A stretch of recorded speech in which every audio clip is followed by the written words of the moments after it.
That means we're Yep. audio's good. All right. So in chapter 2, Paul had talked already previously about the role of men in the church assembly. And so when we look at, again, our memory verse that you've all have memorized, Paul is saying that I'm writing to you in case that he's delayed, that you might know how you ought to conduct yourself in the household of God, which is the church of God, the living God, the pillar and the support of the truth. And so as children of God's family, that's what the word household means. Our conduct holds up the truth for the world to see. And so he's giving specific things of how we ought to behave ourselves as children of God, and also specifically in the church assembly. As we see, he's already talked about men and how they ought to lift up holy hands in prayer. Here now we're looking at the role of women in verse 9 through 15. We've already saw that he says it's all about good works, that they lift up the truth for the world to see on this pillar and support of the truth, which is their behavior of good works. And so when we look at that, we ask, well, what kind of role can they take publicly in the service as far as teaching? Well, we've examined this last week. A woman must quietly receive instruction with entire submissiveness. He says, I do not allow a woman to teach or exercise authority over man, but to remain quiet. And of course, that raises a lot of questions about equality and bias. And we dealt with those largely last week. So I invite you to go back and look on the YouTube video there, because difference in roles does not mean there's difference in equality. It just means there's difference in roles. And we have difference in roles at school, on any athletic team. We have someone in charge and someone that follows. And so we shouldn't be surprised if it's that way in a marriage, and we shouldn't be surprised if it's that way in the family of God. But it's fair then to ask this question as we go to the next slide here is why? No, but it shouldn't Why matter. does God, give us these roles, one for the men and one for the women? And that takes us to verse 13. Oh, but I'm not on it. We're going to be given the first of the two reasons. And then in verse 14, the second reason is given. So let's read these together. And see the word for, that's the explanation. For it was Adam who was first created, and then Eve. Now that's simple enough. So the first reason is the order of creation. Who was made first and who was made for who? The second reason is verse 14. And so here's the second explanation of why women are not to teach in such a way that they exercise authority over men. It was not Adam who was deceived, but the woman, being quite deceived, fell into transgression.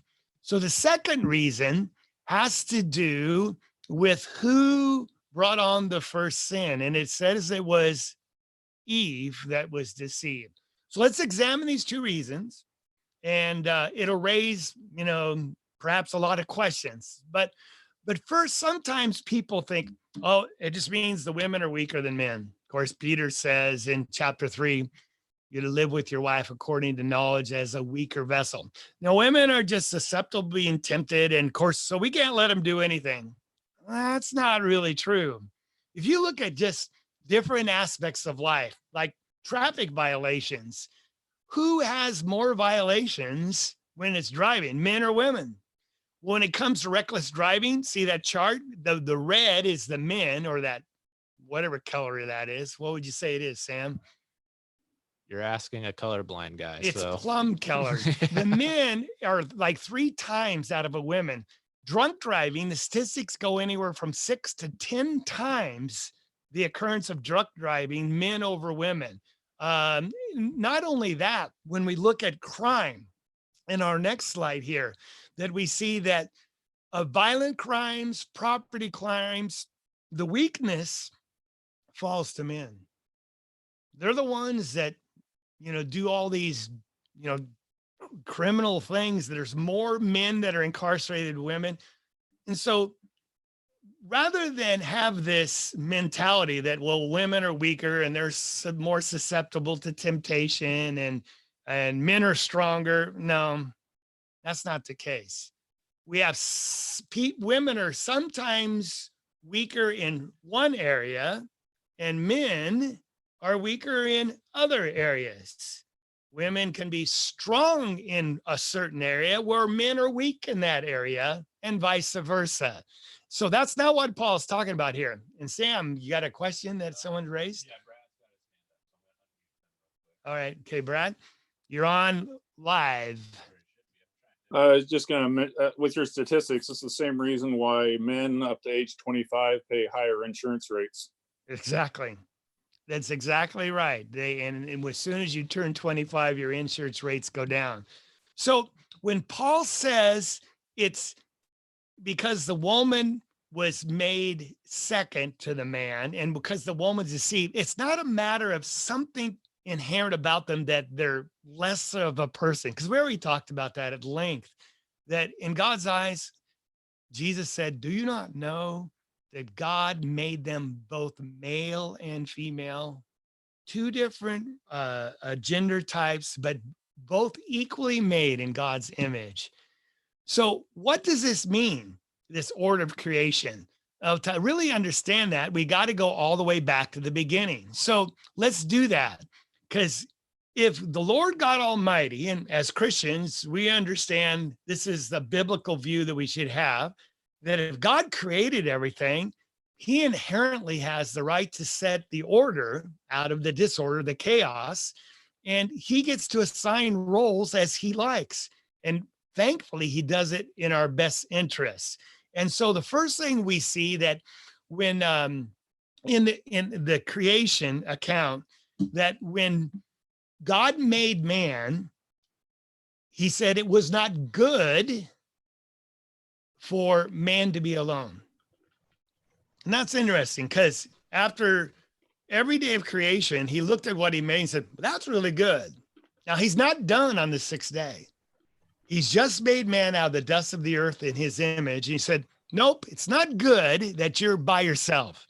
So he has all the animals pass before Adam. He names them. That'd be quite an event. We talked about that in a podcast we did this morning. But Adam realized, I have nobody for me that's suitable, a companion. So God put him in a deep sleep and out of a rib fashioned a woman, a man with a womb, and presented him to Adam as a helper that's suitable for him. And at the end of that day, God pronounced his creation that it was very good. So here we see the man was made first, but he was alone and he had some deficiencies because of being alone. And the woman was made to be a helper or a helpmeet. Now, 1 Corinthians echoes that. Paul talks about the order of creation. Chapter 11, verse 8 and 9. Man was not made from woman, but woman from man. Neither was man created for woman, but for man. So the woman was from man, and the woman was made for man. Now, we're not talking about equality. We're talking about roles. And lest a person think, well, she's my helpmeet, and so she has to obey everything I say, and she's subservient to me. No, we don't understand what that word, a helper, is. So we just want to share some other passages that talk about the idea of being a helper or a help. Did you realize this word, the same Hebrew word that is used to describe a woman's role, a helper, is also used about God Almighty? Look in this passage right here in Psalms chapter 33 and verse 20, where the psalmist cries out, our souls wait for the Lord. That's Jehovah. He is our help. It's the same exact word that is used for a woman who is created to be a help for man.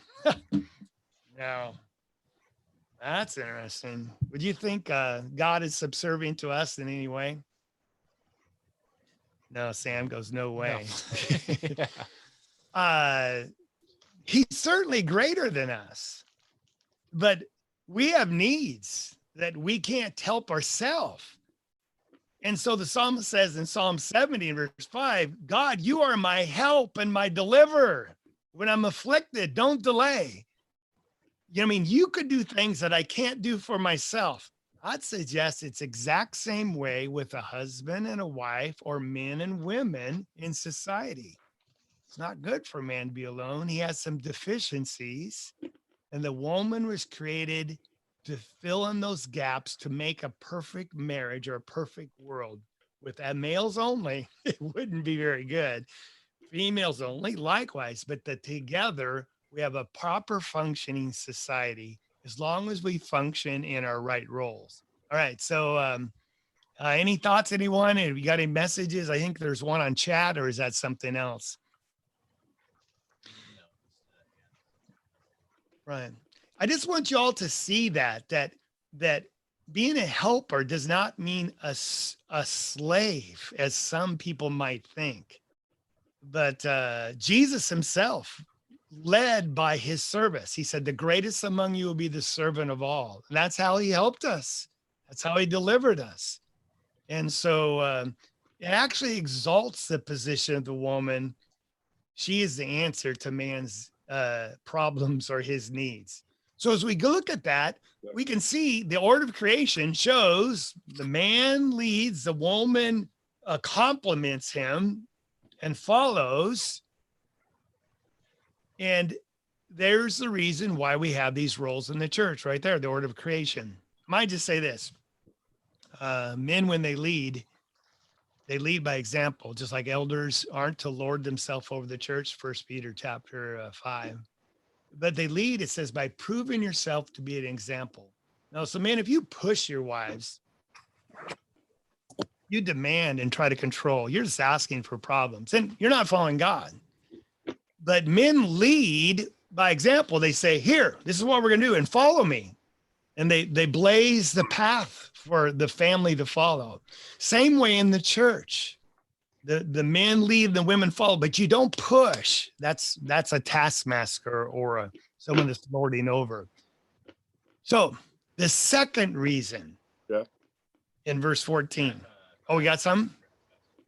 I was just gonna say not knowing a proper role is one of the main causes for dysfunction in our society today. I see young men coming up through the schools, young men, high school.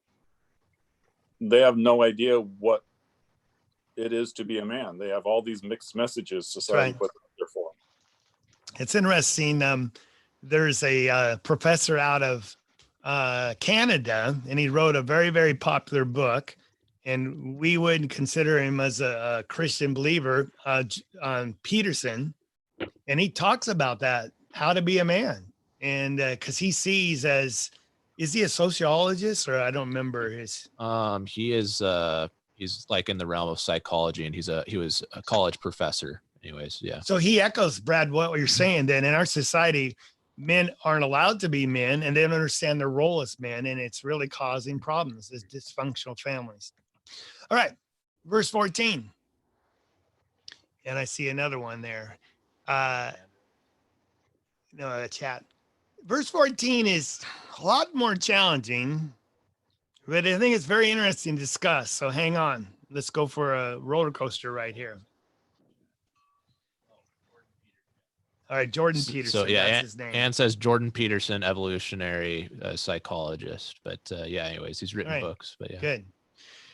Verse 14, it was not Adam who was deceived, but the woman being deceived fell into transgression. So here's the second reason that Paul gives for the roles that God set in order. You say, well, who gets to decide this? God does. And let's go back and try to make sense of that as we look at the deception of Eve. Now, the first thing is we got to understand as we look at this thing, that it says man was not deceived, but Eve was. So it's going to fall a lot of the responsibility for this original sin on Eve herself. So as we go back to Genesis 3, and I invite you to open your Bibles and look at these things again. I know you say, well, I know these by heart. But we know Satan appeared to the woman in the form of a snake and asked her about, can you eat any fruit of any tree in the garden? She said, well, yeah, except for the tree that's in the middle of the garden. We can't eat it, can't even touch it. That's verse 3, or you will die. Of course, the Satan said, no, you won't die. Then he gives this rationalization. God really knows the day you eat of it, your eyes will be open, knowing good and evil like God, and you'll be just like him. Well, some of that was true. But the problem is God doesn't tempt man. He's not an evil God. And this evil man could not handle, and it would bring about their demise. It'd bring about death. God wasn't just trying to scare Adam and Eve, but he's trying to warn them, protect them. And so when we look at this text, it sees that we see in verse 6, the woman saw the food, that the fruit was good for food. That's the lust of the flesh. That it was delight to the eyes. That's just something you want to touch. And of course, that was forbidden. That's the lust of the eyes. And there was desire to make one wife. That's the pride of life that John talks about. So she took from its fruit. Now notice this. And she gave to her husband with her, and he ate. Now that's interesting. I really not noticed it until I studied this again today. What does the ESV say as you're reading, or do you have it? Oh, I don't have my ESV in front of me. I think the NIV says he was with her also.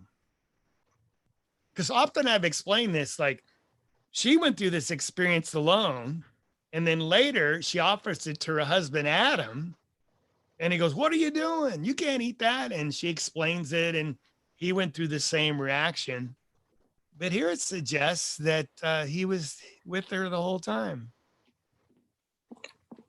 that he was standing with her, witnessing.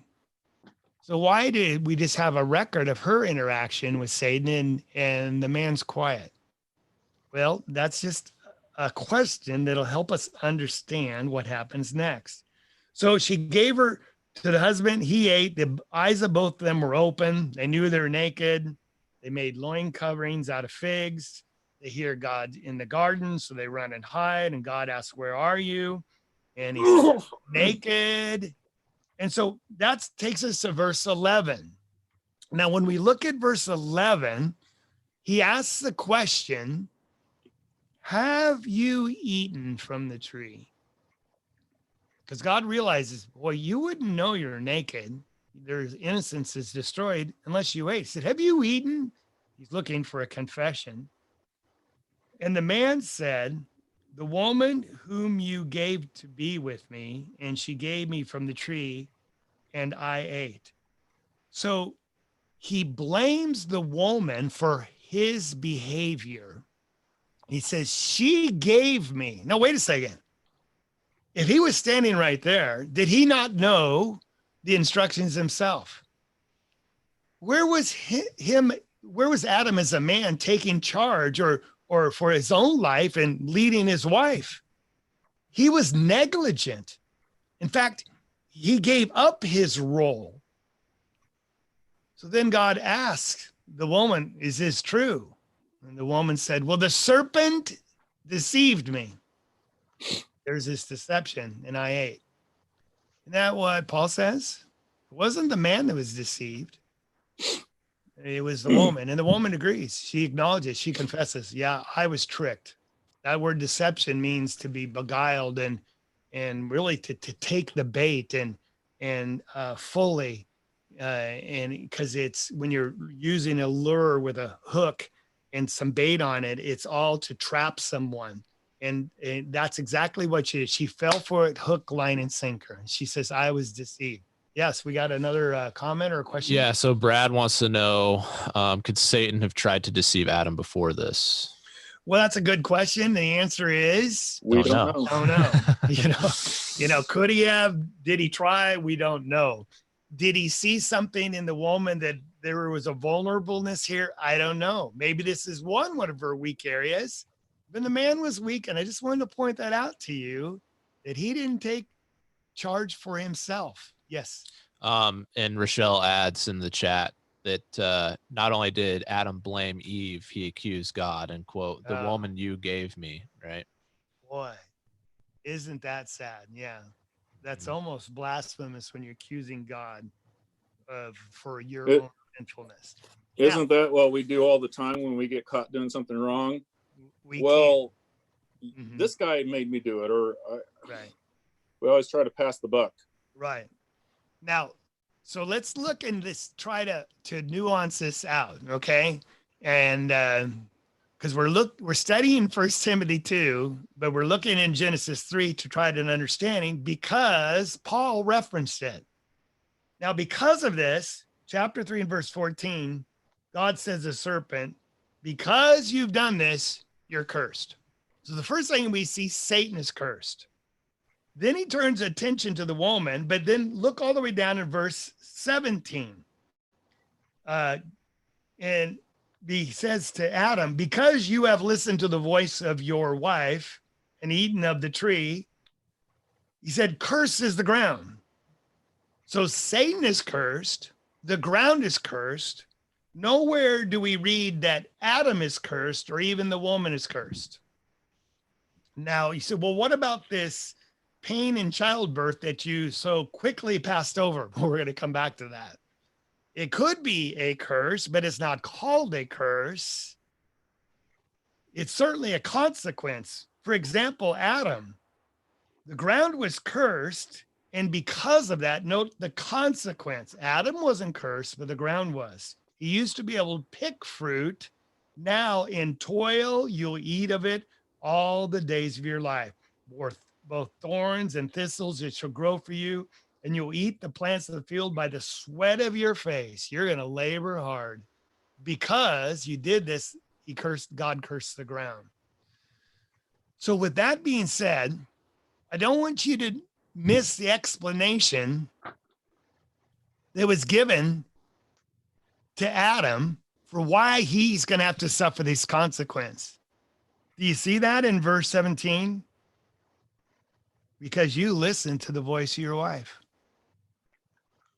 That's given before he says, and you ate from the tree. His first mistake, he abdicated his role to lead, and he listened to the voice of his wife rather than to the voice of God. Now that's interesting. That implies the word listen means, in the New Testament at least, is listen with an ear to obey. Like he's listening to her argumentation and her persuasion, and rather than obey and trust God, he submitted to his wife's will. That's what God is calling him out for right here. Now, with that being said, we go back to the woman and look at what happened to her. So to the woman, God says in verse 16 now, it's a very important verse. So the woman, he said, he's just cursed the snake.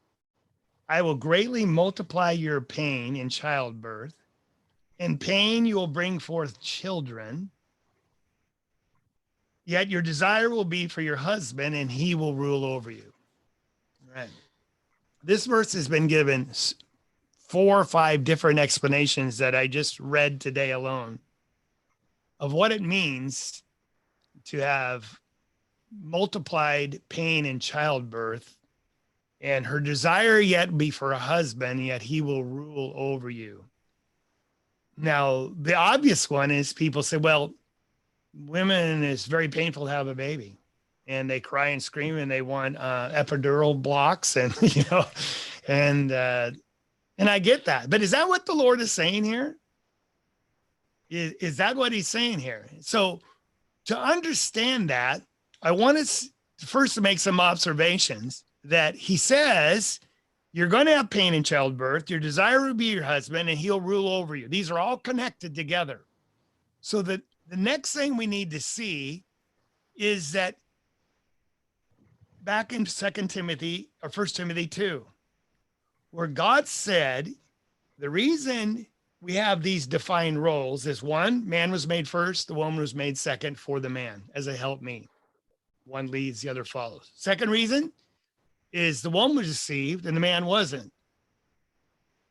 But then we have this really curious verse that he follows up with a but verse. He says, but, and that's right after saying the woman was deceived and not the man, women will be preserved through the bearing of children if they continue in faith, love, and sanctity of self-restraint. People go, what in the world does this mean? And it is challenging. And again, a lot of views have been suggested about what this means. Do you mean you have to have children to go to heaven? Because the NAS says the women will be preserved, but most translations say the woman will be saved through the bearing of children. And the word preserved, the New American Standard, is actually the word saved, sozo, which Jesus being a savior, it's the root for that word. It's used sometimes for salvation from sin. Sometimes, remember the woman touched the hem of Jesus' garment and it made her well, same word user. It saved her. It healed her. So it doesn't have to mean saved from sin. It just means made well. Women will be preserved or made well or saved. Here it says through the bearing of children. Then it says if they. Now the they is plural. And so the question always is this talking about women or the children they bear? So you look back at the word women in the New American Standard, it says women and it's in a plural, but the original language, it's in a singular form. So it read, a woman will be preserved through childbearing if they, that would seem to lend to the children, if they continue in faith and love and sanctity with self-restraint. You're going, I'm just confused. Stay with me. It's like a roller coaster, you know, and I think it's really exciting. And so if you stick with me and let's go all the way back to the woman. Notice God said, I will greatly multiply your pain in childbirth. Now, the views for this is the one I already mentioned, that she will have increased pain than she would have normally before the sin in bearing children. There's another view, among others, that says, no, that's not what's going to be painful, the actual birthing of the childbirth, but it'll be child rearing. In pain, you'll bring forth children into this world. And what they mean by that is, and I was reading some writings of rabbis, how they look at Genesis chapter 3 and verse 16. They look at this word and they say, it's in the way the children behave in the world. They can either bring great joy to the mother in her role of child rearing or multiplying children on the world, or they can great pain can occur because of it. Now, see, really?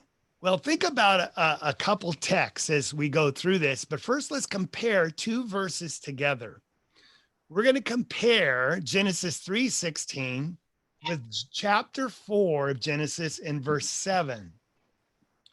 Now, chapter 3 ends with them being removed from the Garden of Eden so they couldn't eat of the tree of life and live forever. Chapter 4 immediately goes into the birth of Cain and Abel. There's nothing mentioned by the woman. She said, oh, that was painful. I don't want any more. It just says she gave birth. But then it goes into immediately the sin where Cain murders his brother Abel. Because God accepts the sacrifice of Abel, but rejects Cain, and that's another story why. But Cain, he becomes angry. And in verse 5, it says his countenance fell. He becomes depressed and sullen. That's where I want you to read verse 7. Well, actually, verse 6, the Lord asked him, why are you angry and why is your countenance fallen? And he says, if you do well, will not your countenance be lifted up?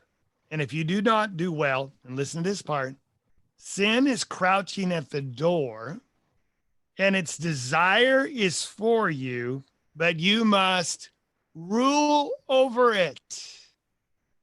And look at these two verses. What is said to the woman, your desire will be for your husband, and he will rule over you. And here to this son of Eve, Cain, your desire, sin is desiring you, but you've got to rise up and rule over it. Now, why would we compare these two verses together? In the Hebrew, from what I understand, they're almost word for word the second half of each of these verses. Second of all, the word to the woman, your desire will be for your husband, is only used 3 times in the whole Hebrew Bible, the Old Testament. Used here in verse 16. It's also used here in Genesis 4, where you see it. Sin is crouching. It's trying to desire to overcome you. Then it's used in Song of Solomon for a man and wife relationship. So the big controversy or the question is, what does this word mean? Because it has been suggested that the desire means to control, because think about sin. It's equated and paralleled in other places of the Bible like a lion cub or a lion ready to pounce over someone and overcome them. And here sin is crouching at the door, and it wants to devour Cain. That's its desire, to overcome, to control. But he says, Cain, you've got to understand this. You must rule over it.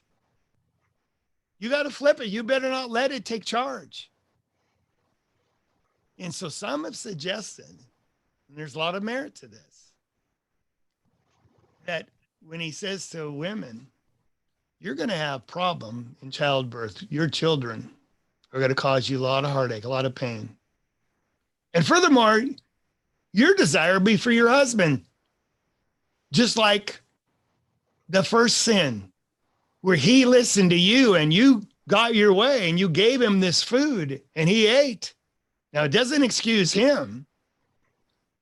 Your desire will be for your husband, but in spite of that, he still will rule over you. It's ordained, and it's a role of men over women, just like you see in nature. Do you all see the connection? Yes, we got a comment or question.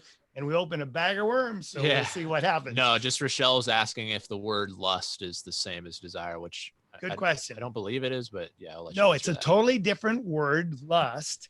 This word is only found 3 places in the Old Testament, and it's not the word for lust, like sexual desire. It's used, again, for sin. Sin doesn't have sexual desire. It has desire for Cain, though. It wants to devour him, control him. And it did in the end, didn't it? Because Cain didn't master sin. Sin mastered Cain. And so Cain killed his brother. And can you imagine the heartbreak for Eve when her son killed her? Certainly, she had great pain in childbirth. Wow. I can't imagine how it just grieved her heart to see what her sons did. One killed the other. You say, really? Wow, I never saw that. Think about Genesis 6 then. We're the offspring of God. We're his family. And because man abdicated his role and listened to the woman, and we have this Pandora's box, the knowledge of good and evil. It says in Genesis 6 that God looked upon man, and the intent of his heart was evil continually. And it said that he was sorry they made man. Great pain, emotional pain in birthing man in his own image. You say, wow, is that really possible? That what it means here, that women can have great joy in their children, but great pain? Well, look at some of the other texts as we go through our slide here.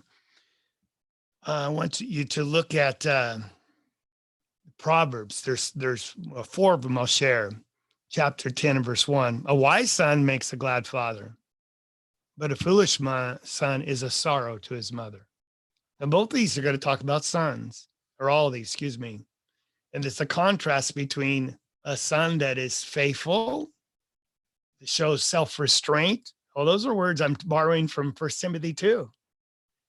It's contrasted to one who's unfaithful, who has no self-control or no holiness. So we see the next one in Proverbs chapter 17, a foolish son. And we know what that is. It's just they don't think with their cerebral cortex. They don't listen to the wisdom of their father and their mother. So it is a grief to his father and a bitterness. That's a strong word. To her who bore him. There's childbearing. In great pain, you'll give birth to children. And it's not the actual birth, but it's the children that you bore, because we think of child rearing as the role of a mother predominantly. And so the next verse is very similar. We see that the Proverbs says in verse chapter 14 or 15, a wise son makes his father glad, but a foolish man despises his mother. And of course, the last one we'll look at, and then we'll take a question or a comment. In chapter 29, a child gets his own way, no self-restraint, no training, brings shame to his mother. I want you to see the Bible is full of this type of language where there's great pain in childbearing.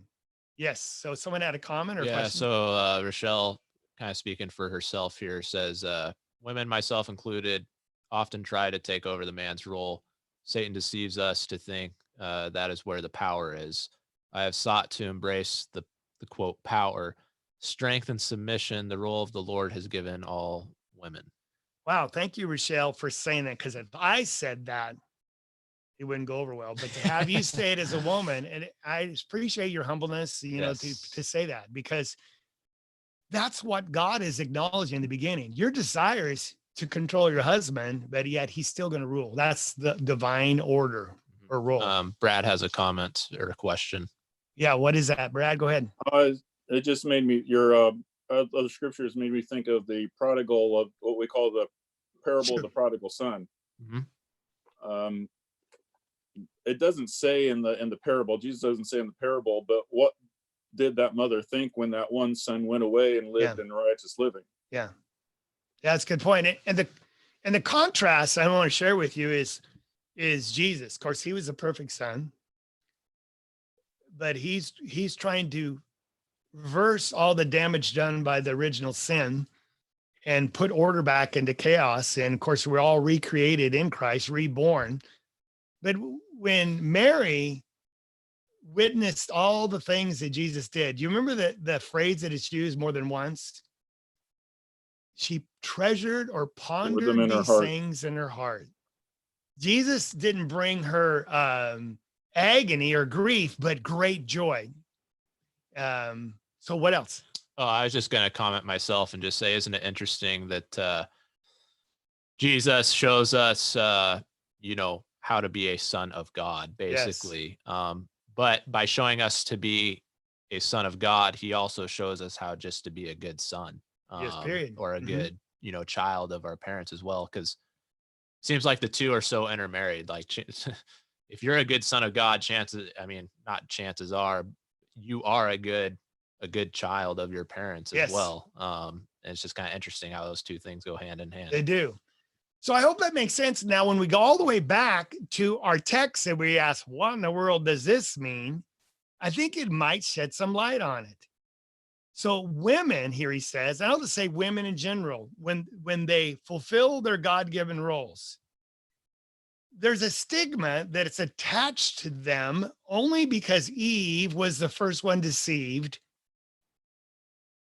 and started all this mess. It's given to Adam because he's ultimately responsible because he was the head, but yet he didn't act as the head.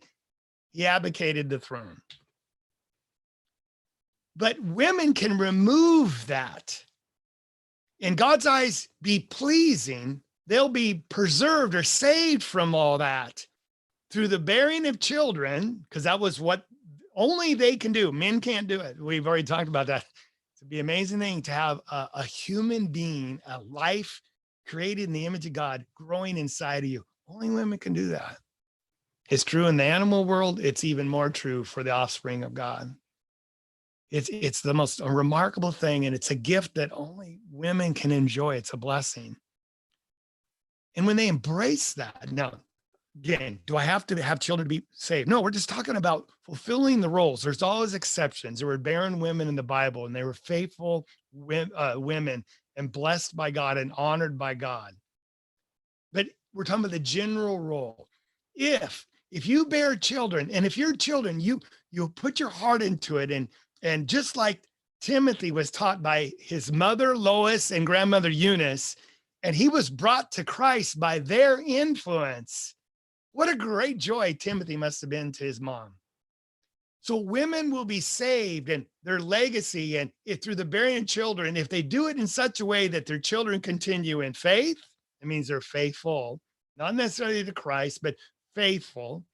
In love, they think about others and not just themselves. And they show some holiness about themselves because they're self-controlled, not like some of the kids of today or that we've been ourselves. Yes, we got another comment or thought. Yeah, so just glad you said that, because obviously women, God just really, I think, puts women on a pedestal Yes. throughout the Bible, contrary to what the world does. And I think, I can't tell if it's Ann Hoover or your wife, Ann, who says Eve was first deceived, but it was a woman that first saw the risen Lord. And along with that, the whole Jewish race was spared because of Esther and, Yes. and what she did in that book as well. So yeah, definitely women, God puts them on a pedestal for sure. He does. And if we took the time to go back to Genesis 3, verse 15, where God said to Satan, I'll put enmity between thy seed, Satan's seed, and her seed. He leaves man out of it. And he shall, the seed of a woman's going to be a man child. He shall bruise you, Satan, on the head, and you shall bruise him on the heel. That's a prophecy of Jesus Christ. Jesus, born of a woman, not of a man. A man had nothing to do with it. Brought in the Savior of the world, the creator of the world, and he crushed Satan on the head. It hurt him, but in 3 days he recovered. Yeah. Just women. Yeah, it's just amazing. One more Their just role. quick comment, because I know that you want to move on here, but Brad has his hand raised again here. And so Right. go ahead, Brad. You got a question or something? Well, just in that interpretation, bearing of children, I would put it to you then that it's not the natural childbirth that matters. We are adopted sons of God. Yes. Whether you birthed the child or adopted a child and Exactly. raised it, either way, it has the same Yes. effect. So verse 15 then, exactly, is talking about the role of women and how they can glorify God in this role and doesn't the Proverbs say children are a gift of God, and blessed is the man whose quiver is full. We live in a society today now that, children are a pain. I mean, they limit my capability to travel and have fun. So a lot of young couples are saying, we're not going to have children at all. They just get in the way. They just break your heart anyway. They say that. I've heard them say that. They break your heart.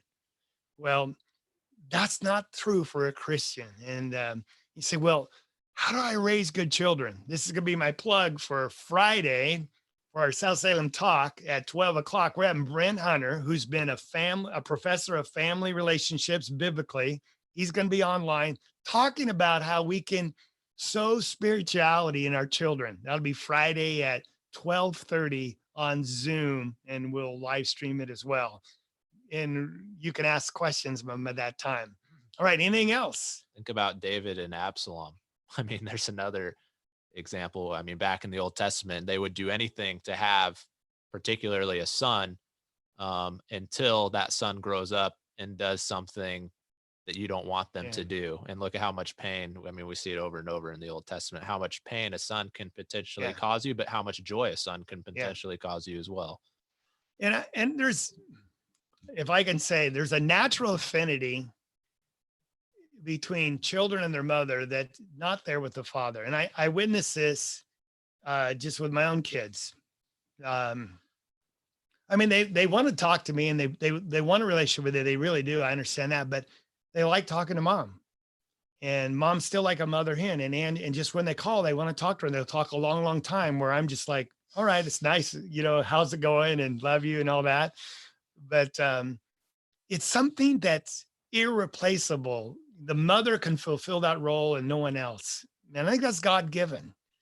And we should relish that and not look down upon it like you're just a housewife, you're just a mother. No, it's something far greater than that. All right, that's chapter 2. Paul's trying to outline the roles of men and women, and then he's going to continue with this discussion of leadership. Chapter 3, we'll talk about elders and then deacons. And so we'll talk about that, Lord willing, next time. I'm so glad that you're here. I hope this makes sense, because this behavior matters. This is how we can be pillars in support of the truth of God to the world. And it's a dark world. And as they see our light shine by our behavior, our good works, they're going to appreciate. So here, I'm going to go back to my plug. South Salem Talk at 12:30 on Friday. And you're going to share that screen. Here, y'all can see it. And when you look at that, Brent Hunter will be our guest again. He's the evangelist in Kirkland, Washington. He was professor at Florida College. He'll be with us. We'll probably be together for about an hour live. So I encourage you to set that time apart. Yeah, come up with questions for him, things you can do in the home with your kids, concerns. And I think it'll be fruitful for all of us. But until then, is there any questions as we kind of wrap this whole topic up? I'll just say I'll post on Facebook a reminder about the 12:30 talk, and maybe put your questions there so we can have them ahead of time, or text or email them to Jack and I, and because we want questions ahead of time anyways. So That'd be a great idea. we would appreciate that. Mm-hmm. Good. And I'll unmute people here so they can talk. So you're all going to be unmuted, and we would like some feedback, how the class went. We moved into a different room, how the audio was.